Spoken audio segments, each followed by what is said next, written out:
Hello, everyone, and welcome to our webinar today on Office 365 Security Configuration Best Practices. My name is Joe Stocker, and I'm the founder of CEO. We're a Microsoft cybersecurity partner located in the United States. We partner with Microsoft AccountGuard to provide pro bono security services for all the AccountGuard members. A little bit more about Patriot. So we've been in business for about 5 years now. We actually have completed over 600 projects in that time. We've become a priority managed partner for Microsoft and a member of their Security Partner Council, where we work very closely with their product group teams to enhance and build and grow their security products. Today, we're going to be focusing on these particular items. So data governance, retention policy, data loss prevention, the advanced audit feature, reviewing external guest access settings, detecting user behavior anomalies in Office 365. And this is really an important item because if an account is taken over, it's typically the user's behavior that is the key indicator that the account has been compromised.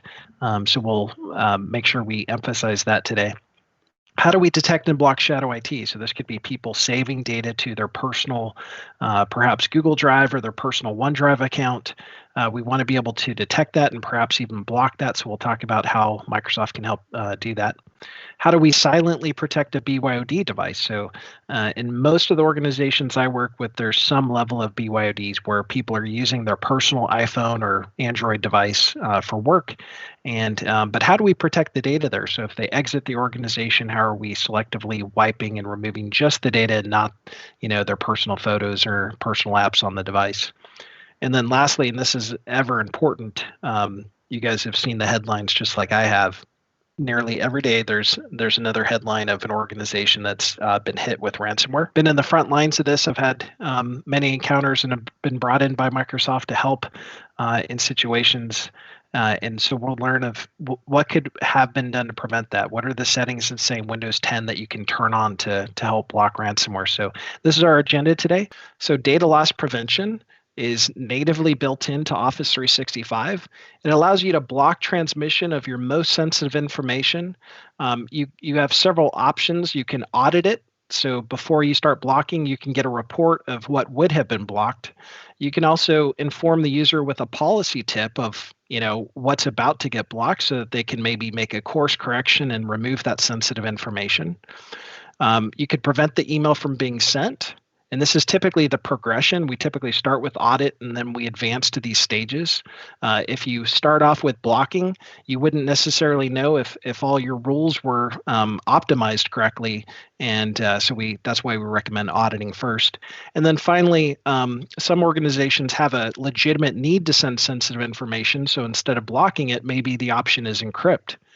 Last week at the Ignite conference, Microsoft announced a new DLP capability that allows you to trigger one of these 4 different actions based on the attachment that is sent. So if you use Azure Information Protection to encrypt content, you can now apply one of these DLP options based on the AIP tag on the attachment. So that's a new capability just announced last week. Again, if you have questions, or if you need help implementing DLP, Patriot would be happy to help AccountGuard clients at no fee. Okay, Endpoint DLP was added to Windows 10 a few months ago, so relatively new. It does require Windows 10 1809 or higher, and these are the types of activities that you can either audit or restrict. So someone copying data to a USB drive, you can block that now.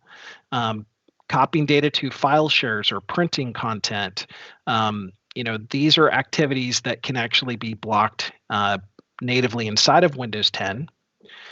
Some of the system requirements, it must be a hybrid domain joined device. So again, we can talk to you about how to make that happen. That is a requirement.